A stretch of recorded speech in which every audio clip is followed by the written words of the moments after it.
내 입술의 말과 나의 마음의 묵상이 주께 연락되길 원하네.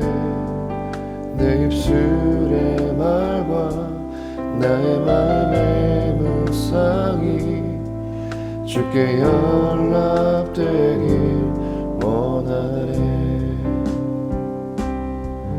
내 입술의 말과 나의 마음의 묵상이 주께 연락되길 원하네. 내 입술의 말과 나의 마음의 묵상이 주께 연락되길 원하네. 내 반석 나의 구원자 나의 노래하리 이유 주님 눈에 축복되길 원하네. 모든 순간순간마다 주의 종 되길 원해. 주님 눈에 축복되길 원하네.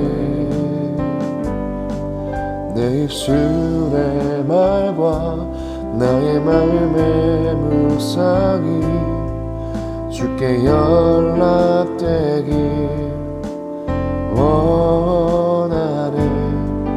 내 입술의 말과 나의 마음의 묵상이 주께 연락되길 원하네. 내 반석 나의 구원자 나의 노래하리 이유 주님 눈에 축복되길 원하네. 모든 순간순간마다 주의 종 되길 원해. 주님 눈에 축복되길 원하네.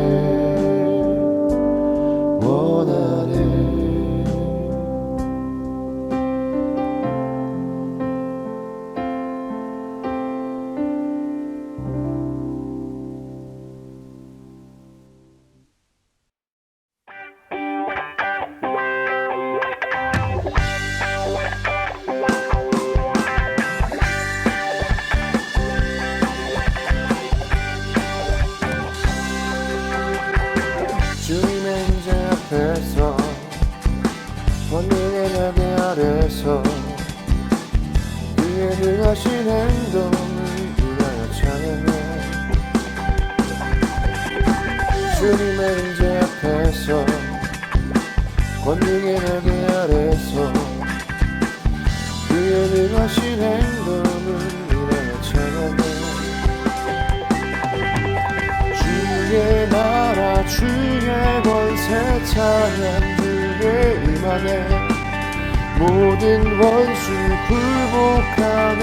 주의 임재 앞에 주의 나라 주의 권세 찬양 주의 임하네. 모든 원수 굴복하네. 내가 춤을 출게 다윗처럼 춤을 추면서 전심으로 주를 즐거워하라.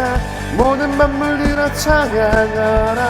영원히 영원히 다윗처럼 춤을 추면서 전심으로 주를 즐거워하라. 모든 만물들아 찬양하라. 영원히 영원히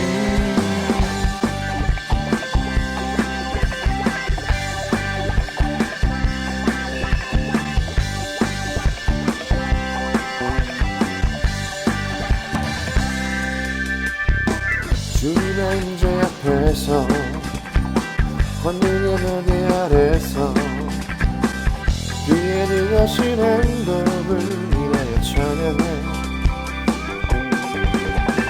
주님의 임재 앞에서 권능의 날개 아래서 그의 능하신 행동을 위하여 찬양해. 주의 권세 찬양 주의 임하네 모든 원수 굴복하네 주의 임재 앞에 주의 나라 주의 권세 찬양 주의 임하네 모든 원수 굴복하네 내가 춤을 출때 다윗처럼 춤을 추면서 전심으로 주를 즐거워하라 모든 만물들아 찬양하라 영원히 다윗처럼 춤을 추면서 전심으로 주를 즐거워하라 모든 만물들아 찬양하라 영원히 다윗처럼 춤을 추면서 전심으로 주를 즐거워하라 모든 만물들아 찬양하라 영원히 다윗처럼 춤을 추면서 전심으로 주를 즐거워하라 모든 만물들아 찬양하라 영원히 다윗처럼 춤을 추면서 전심으로 주를 즐거워하라 모든 만물들아 찬양하라 영원히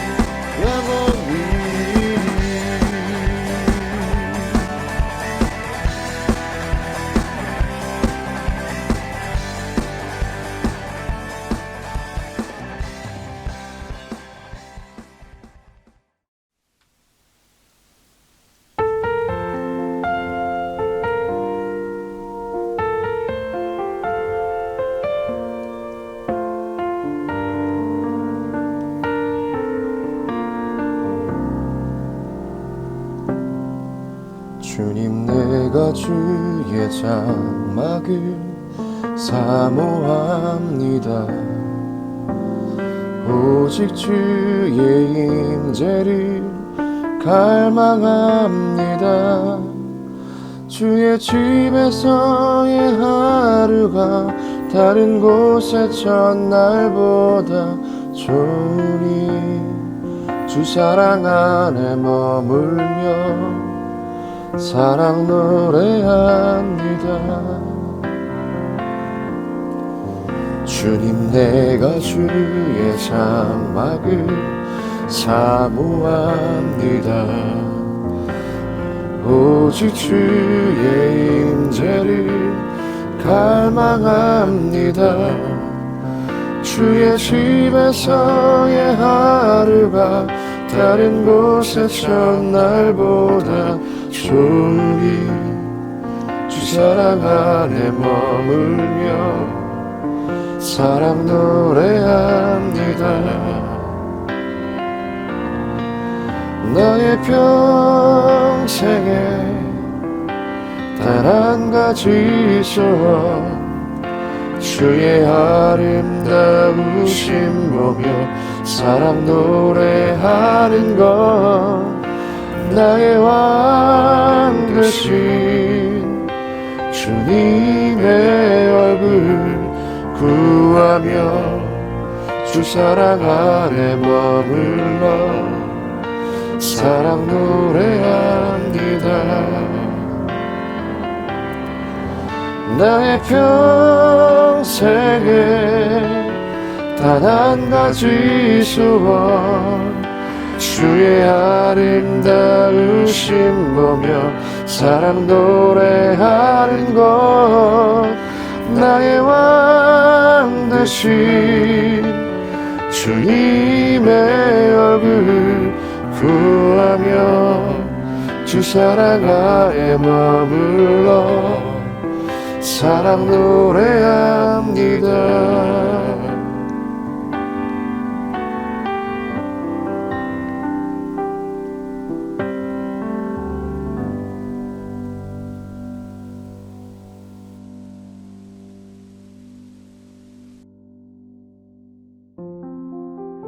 하나님 오늘도 예배 드릴 수 있게 해주셔서 감사합니다. 추석 연휴도 무사히 보내게 하심에 감사합니다. 비록 우리가 만나서 예배드리진 못하지만 우리가 만나 뜨겁게 예배하던 마음 그대로 각자의 자리에서도 예배할 수 있도록 해주세요. 또 전도사님 말씀을 듣고 한 주 동안 나의 삶을 되돌아보고 회개하며 나아가게 해주시고 또 시작될 한 주도 주님 말씀 의지하며 살아갈 수 있도록 해주세요. 이 힘든 시기를 잘 이겨내어 다시 한자리에 모여 예배하게 될 줄 믿습니다. 영도교회 청년부를 지켜주시고 어딜 가든지 주님을 잊지 않고 살아가게 해주세요. 다치는 순간까지 함께 하실 줄 믿사오며 예수님의 이름으로 기도합니다. 아멘.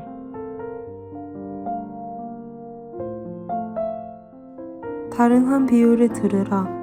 한 집 주인이 포도원을 만들어 산 울타리로 두르고 거기에 집자는 틀을 만들고 망대를 짓고 농부들에게 새로 주고 타국에 갔더니 열매 거둘 때가 가까우매 그 열매를 받으려고 자기 종들을 농부들에게 보내니 들이 종들을 잡아 하나는 심히 때리고 하나는 죽이고 하나는 돌로 쳤거늘 다시 다른 종들을 처음보다 많이 보내니 그들에게도 그렇게 하였는지라. 후에 자기 아들을 보내며 이르되 그들이 내 아들은 존대하리라 하였더니 농부들이 그 아들을 보고 서로 말하되 이는 상속자니 자 죽이고 그의 유산을 차지하자 하고 이에 잡아 포도원 밖에 내쫓아 죽였느니라. 그러면 포도원 주인이 올 때에 그 농부들을 어떻게 하겠느냐? 그들이 말하되 그 악한 자들을 진멸하고 포도원은 제때 열매를 바칠 만한 다른 농부들에게 씨를 줄지니하다. 예수께서 이르시되 너희가 성경의 건축자들이 버린 돌이 옥토리의 머릿돌이 되었나니 이것은 주로 말미암아 된 것이요 우리 눈에 비하고자 함을 읽어본 일이 없느냐. 그러므로 내가 너희에게 이르노니 하나님의 나라를 너희는 빼앗기고 그 나라의 열매 맺는 백성이 받으리라. 이 돌 위에 떨어지는 자는 깨지겠고 이 돌이 사람 위에 떨어지면 그를 가루로 만들어 흩으리라 하시니 대제사장들과 바리새인들이 예수의 비유를 듣고 자기들을 가르쳐 말씀하심인 줄 알고 고자 하나 무리를 무서워하니 이는 그들이 예수를 선지자로 알미었더라.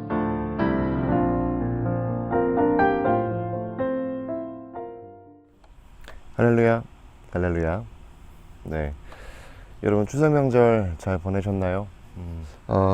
코로나19로 여러모로 참 어려운 상황인데 가족들과 그래도 화평의 인사를 잘 나누셨기를 바랍니다. 오늘 10월 1일 금요일이죠. 금요일 이곳 집 근처에 있는 공원에 나와서 이렇게 예배를 준비하게 됐습니다. 이번 추석이 지나면 현재 이 코로나 상황이 어떻게 변할지 아무도 예상할 수가 없는데요. 상황과 관계없이 정말 굳건한 믿음으로 있는 그 자리에서 언제나 예배의 자리를 지키시는 저 여러분 되시기를 소망합니다. 네, 오늘 우리가 읽은 본문은 예수님께서 대제사장들과 바리새인들에게 하셨던 말씀이 나오는 본문인데요. 대제사장들과 바리새인들은 소위 말하는 선민의식, 즉 우리는 하나님께 선택받은 사람들이다 라는 그런 의식에, 그런 생각에 최고봉에 있던 사람들이었습니다. 그런데 그런 사람들에게 오늘 본문의 예수님께서는 마치 포도원 농부들의 비유를 하시면서 주인에게 대드는 포도원 농부들과 같다라는 그런 말씀을 하고 계신데요. 우리는 지금까지 출애굽기의 말씀을 통해서 얼마나 하나님께서 이스라엘 백성들을 지키셨고 보호하셨고 인도하셨는지 볼 수가 있었습니다. 성경에 있는 시편 80편 8절에서 11절의 말씀에 보니까 이렇게 적혀 있습니다. 제가 읽어드리겠습니다. 주께서 한 포도나무를 애굽에서 가져다가 민족들을 쫓아내시고 그것을 심으셨나이다. 주께서 그 앞서 가꾸셨으므로 그 뿌리가 깊이 박혀서 땅에 가득하며 그 그늘이 산들을 가리고 그 가지는 하나님의 백향목 같으며 그 가지가 바닥까지 뻗고 넝쿨이 강까지 미쳤거늘. 네, 이렇게 시편 기자가 하나님의 이스라엘에 대한 사랑, 하나님의 이스라엘에 대한 그런 보살핌에 대한 그런 애정들을 노래한 구절도 우리가 볼 수가 있습니다. 이처럼 하나님은 이 이스라엘이라는 민족을 그렇게 사랑하셨는데 왜 오늘 본문에서 예수님은 이 이스라엘을 대표할 수 있다고 볼 수 있는 대제사장과 바리새인들에게 이렇게 말씀을 하셨을까요? 얼마 전 교회에서 주일학교 아이들이 체험할 수 있는 강낭콩 키우기 패키지가 하나 있었습니다. 우리 담당 전도사님이셨던 노 전도사님께서 저에게도 하나 남았는지 한번 키워보라고 주신 적이 한번 있는데요. 9월 6일 날, 한 달 전이죠. 9월 6일 날 주일 예배가 모두 마친 후에 집에 돌아가서 아내와 제가 그 강낭콩을 반신반의하면서 심은 적이 있습니다. 과연 이게 심는다고 날까? 라는 그런 반신반의하면서 심었던 적이 한번 있는데요. 일단 한번 화면으로 한번 보시죠.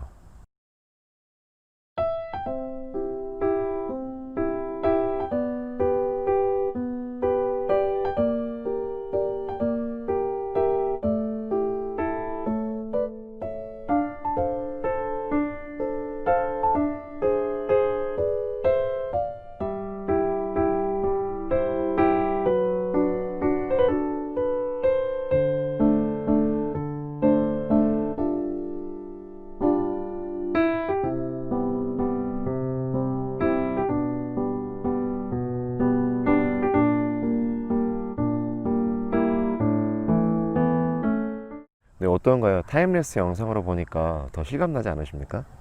이처럼 무료와는 다르게 이 강낭콩이 너무나도 잘 자라는 것을 우리가 볼 수가 있었습니다. 하물며 이 강낭콩이 저희가 처음 심었을 때 이 강낭콩이 잘 자라야 된다. 이 강낭콩에 물을 어떻게 줘야 되지? 이 강낭콩에 얼마만큼의 비료를 줘야 되지? 이렇게 고민하고 정말 아무것도 아닌데 애를 썼던 기억이 있는데요. 내가 키우는 이 작은 식물 하나에도 우리가 이렇게 애정을 드리고 정말 관심을 쏟고 나의 모든 것을 다해서 나의 마음을 쏟아서 이렇게 식물을 키우게 되는데요. 자, 만약에 내가 심은 이 식물이 내가 심은 것과 그리고 내가 기대하는 것과는 다른 것을 열매를 맺게 된다면 주인의 입장에서 과연 어떠한 생각이 들까요? 어떠한 마음이 들까요? 나는 분명 아름답고 탐스러운 열매들을 기대해서 이 식물을 심었는데 결과적으로 보기에도 안 좋고 그렇다고 맛있는 것도 아니야. 맛이 없어. 이런 결과물을 얻었다면 과연 우리는 어떤 마음이 들까요? 우리가 그런 결과물을 얻었다면 정말 이루 말할 수 없는 실망감과 그리고 허탈감, 그리고 더 나아가서는 어쩌면 분노의 감정까지 일어날 수 있을 것 같아요. 예수님께서 이 바리새인들과 대제사장들에게 악한 농부와 같다라고 말씀하셨던 이유가 바로 여기에 있습니다. 이스라엘은 하나님의 총애를 받는 그런 백성이었습니다. 하나님께서 정성을 다해서 경작하시는 포도나무와 같은, 포도원에 있는 포도나무와 같은 그런 존재들이었다는 것이죠. 그래서 하나님께서는 이 이스라엘을 세상의 억압으로부터 건져내시고 젖과 꿀이 흐르는 가나안 땅에, 즉 이 구원의 땅에 이스라엘을 옮겨 놓으시고 때에 따라 구름 기둥과 불 기둥과 그리고 메추라기와 만나를 통해서 이 이스라엘 백성들이 굶지 않도록, 그리고 반석을 터뜨려서 물을 내셨죠. 목마르지 않도록 하나님께서는 이 이스라엘 백성들을 충분하게 그리고 완전하게 자랄 수 있도록, 열매 맺을 수 있도록 그런 환경들을 조성하셨다라는 거죠. 그런데 말이죠. 이 이스라엘 백성들이 결실한 열매는 그와는 전혀 다른 열매였습니다. 본문의 말씀처럼 하나님께서 이 이스라엘 백성들의 신앙의 열매, 믿음의 열매를 보기 위해서 이스라엘의 왕들과 그리고 사사들을 보내셨지만 하나같이 하나님의 말씀을 거역하고 하나님 가슴에 못을 박는 행동들을 보였던 것입니다. 이스라엘에 보내줬던 사사들의 이야기, 사사시대부터 이후 사울 왕부터 시작하는 이스라엘 왕조의 이야기, 그리고 바벨론 포로의 이야기에 이르기까지 구약에 나오는 모든 이야기가 오늘 본문에 나오는 포도원 농장에 보내진 종들의 이야기와 같은 이야기라는 거죠. 이스라엘이라는 포도나무로부터 탐스럽고 아름다우며 최고의 열매를 맺히게 하기 위해서 정말 많은 사사들과 또 왕들을 보냈습니다만, 이스라엘이 맺은 열매는 살인과 배신, 하나님으로부터 돌아섬이었다라는 것이죠. 그리고 이제 신약시대로 넘어와서 하나님의 아들이신 예수 그리스도까지 보내셨지만, 그 결과는 여러분도 아시다시피 본문의 말씀처럼 저 사람은 상속자니까 우리가 그를 해치고 그의 유산을 우리가 차지하자. 결국 이스라엘은 예수님을 십자가에 못 박아 죽게 했죠. 하나님은 그토록 아끼고 사랑하고 그렇게 보듬으셨던 자신들의 백성들에게 상상할 수 없는 배신을 당하셨습니다. 말씀해 보니까 그런 이스라엘 백성들에게 남은 것은 하나님의 진노하심, 하나님의 분노하심 말고는 남아있지 않았습니다. 아까 읽어드렸던 시편 80편의 나머지 부분들을 읽어드리도록 하겠습니다.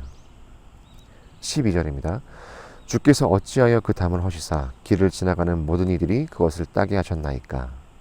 숫속의 멧돼지들이 상해하며 들짐승들이 먹나이다. 이사야의 말씀에 보면요, 이런 하나님의 진노하심이 더 적나라하게 표현이 되어 있습니다. 이사야 5장 5절에서 6절의 말씀입니다. 이제 내가 내 포도원에 어떻게 행할지를 너에게 이르리라.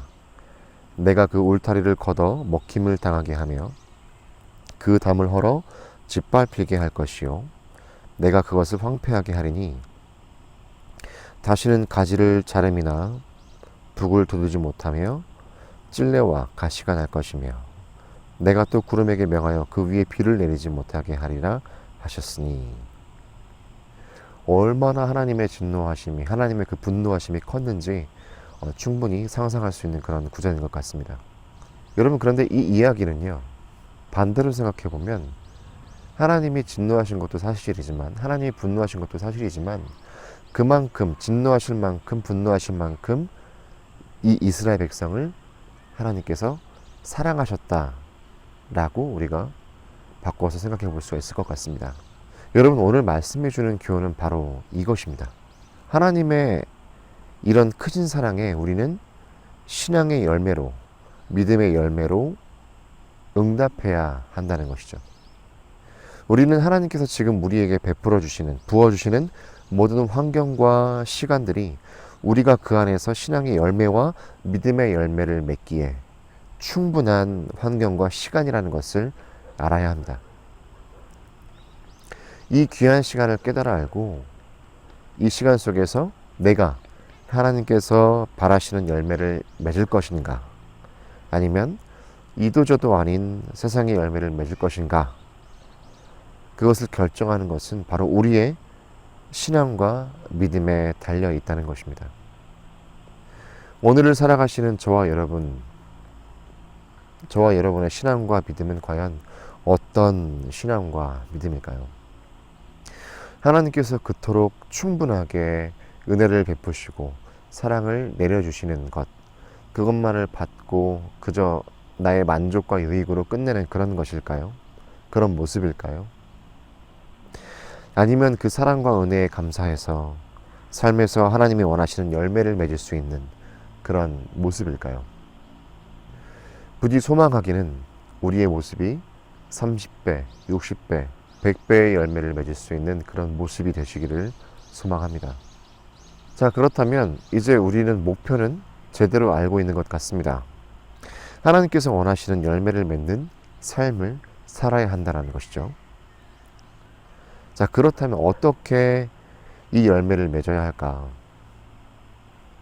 과연 내가 맺고 싶다고 해서 그렇게 부단히 애를 쓴다고 해서 과연 맺어질 수 있는 것일까?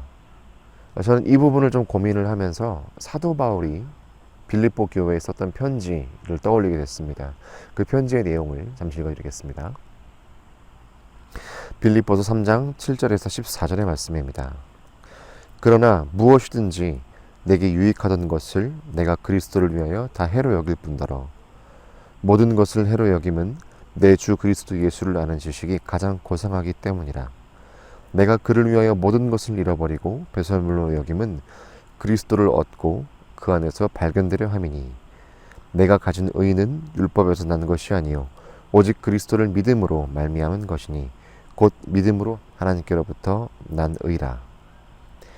내가 그리스도와 그 부활의 권능과 그 고난에 참여함을 알고자 하여 그의 죽으심을 본받아 어떻게 해서든지 죽은 자 가운데서 부활에 이르려 하노니 내가 이미 얻었다 함도 아니요 온전히 이루었다 함도 아니라 오직 내가 그리스도 예수께 잡힌 바 된 그것을 잡으려고 달려가노라.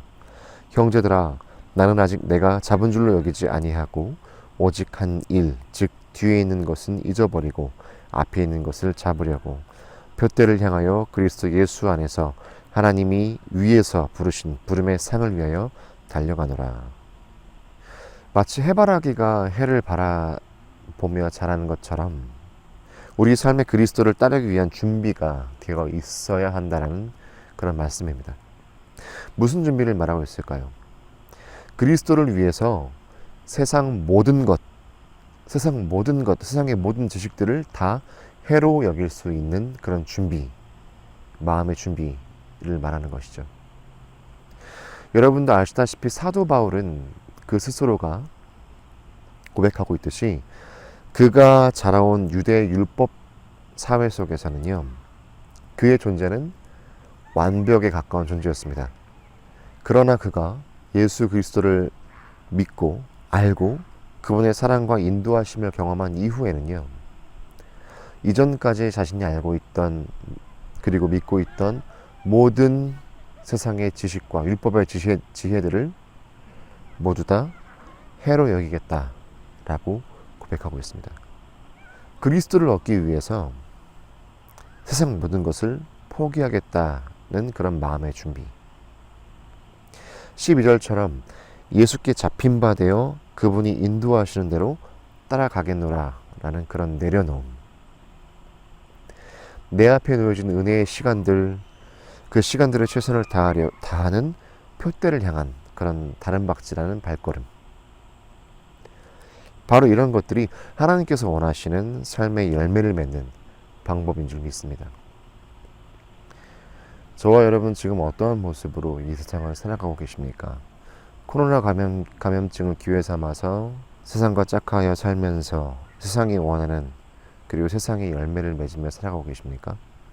아니면 환경이 어떻든 조건이 어떻든 하나님이 부어주시는 은혜의 표대를 향하여 달리고 계십니까? 이스라엘의 역사와 사도 바울의 고백에 이르기까지 성경이 말하는 성도의 삶은 하나님께서 원하시는 하나님의 열매를 맺는 그런 삶인 줄 믿습니다.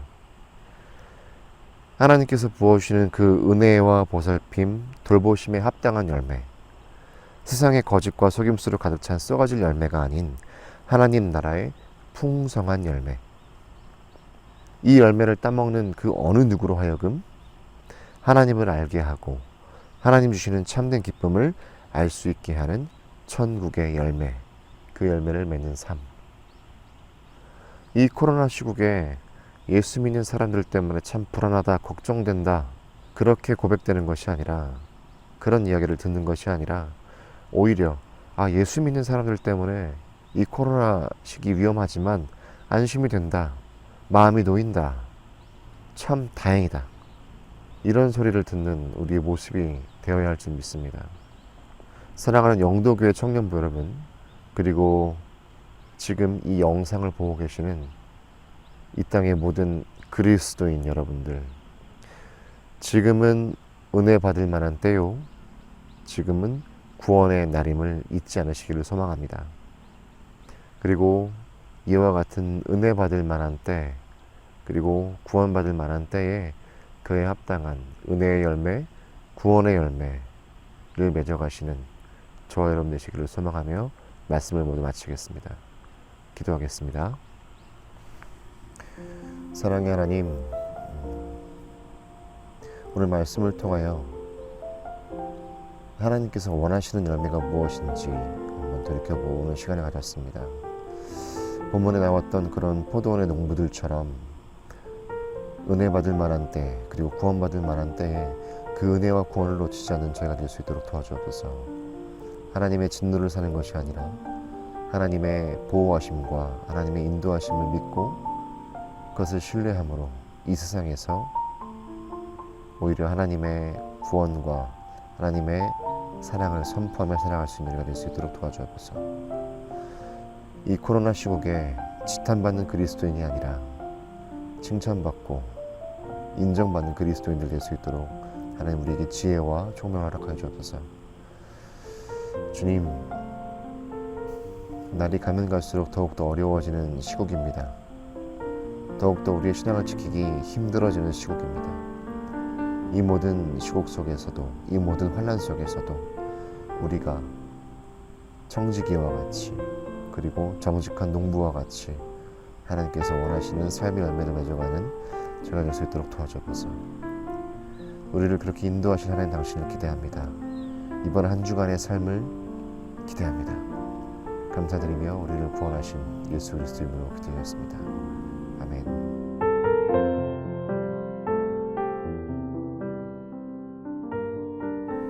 네, 이상으로 모든 말씀을 마쳤고요. 이제 광고 말씀 드리도록 하겠습니다. 추석 명절 잘 보내셨으리라 믿고요. 그리고 추석 기간 동안 또 몸 건강하게 잘 지내셨으리라 믿습니다. 네, 혹시라도 몸에 이상 증상이나 다른 의심되는 것들이 있다면 주저하지 마시고 꼭 병원에 가셔서 진료를 받으시고, 또 우리가 앞으로 10월 11일까지 온라인 예배가 연장이 됐는데 그 이후에 또 더 건강한 모습을 만날 수 있도록 또 그렇게 스스로가 잘 관리해 주셨으면 좋겠습니다. 네, 지금 드렸던 말씀처럼 저희는 10월 11일까지 연장됐습니다. 온라인 예배가 연장이 되었고요. 이 온라인 예배가 얼마만큼 더 지속이 될런지는 일단 이번 추석 연휴가 다 끝나고 그리고 다음 주 한 주간을 좀 더 지켜봐야 될 것 같습니다. 그래서 혹시 다음 주 한 주간 동안 별다른 특이사항이나 다른 것이 없다면 아마 11일까지 딱 연장 온라인 예배를 드리고, 그리고 그 돌아오는 주 10월 셋째 주부터는 또 다시 정상적으로 현장 예배를 드리게 될 수 있을 것 같습니다. 여러분들 함께 기도해 주시고 더욱더 큰일 없이 더 힘든 일 없이 잘 넘어갈 수 있도록 여러분들의 기도가 필요한 상황입니다. 우리 함께 기도하면서 또 그렇게 가셨으면 좋겠습니다. 네, 이상으로 모든 광고 말씀 마치겠고요. 우리 주기도문하고 모든 예배 마치도록 하겠습니다. 주기도문 하겠습니다. 하늘에 계신 우리 아버지, 아버지 이름을 거룩하게 하시며 아버지 나라가 오게 하시며 아버지의 뜻이 하늘에서와 같이 땅에서도 이루어지게 하소서. 오늘 우리에게 일용할 양식을 주시고 우리가 우리에게 잘못한 사람을 용서해 준 것 같이 우리 죄를 용서해 주시고 우리를 시험에 빠지지 않게 하시고 악에서 구하소서. 나라와 권능과 영광이 영원히 아버지의 것입니다. 아멘.